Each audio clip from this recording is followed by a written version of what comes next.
Maths educational video. Let's talk about line integrals of vector fields. First, the definition.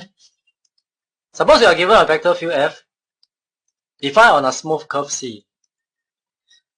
The line integral of f along C is given by this expression, the one on the right hand side of the formula in the box. Notation, usually written this way, integral of f dot dr with C as the subscript. We will elaborate on this formula later, but first, the physical meaning of line integrals. It turns out that if f represents a force in space, then the line integral of f along C will give us the work done by this force in moving a particle along the curve C. Let's talk about computations now.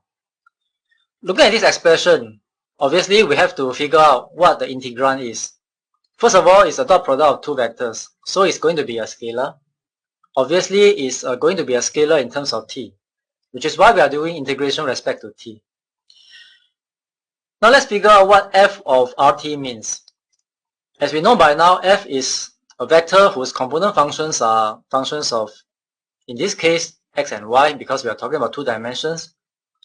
Rt is a vector involving a single variable t. The x and y components are xt, yt. So when you combine these two, what you need to do is to replace xy in the expression for f with the xt, yt that comes from the curve C. So to be more precise, f of rt will be p of xt, yti plus q of xt, ytj.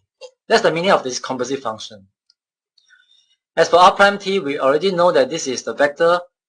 This is the so-called velocity vector. So we just differentiate the component functions x prime to get x prime I plus y prime t. We will then take the dot product of these two functions.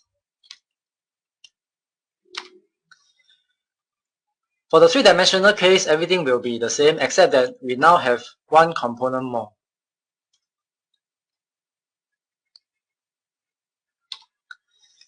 Let me show you two examples.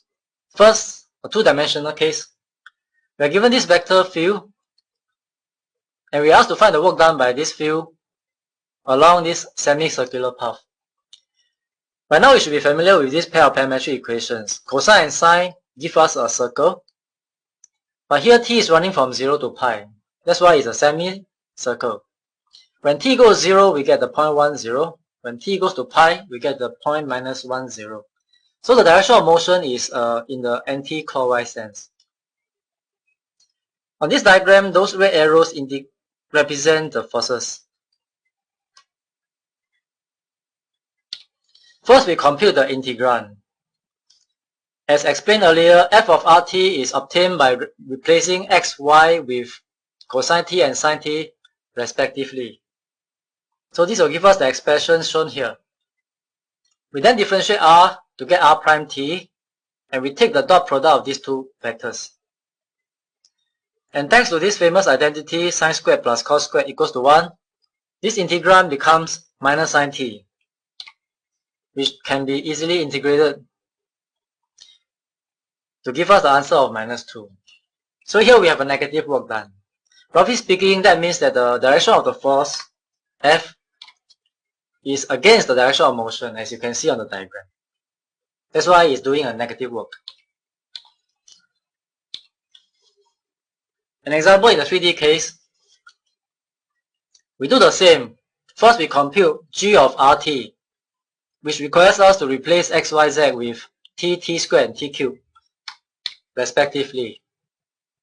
We also differentiate rt to get r prime t. And now all you have to do is to take the dot product of these two vectors, simplify, and integrate it. That will give us the answer of 27 over 28.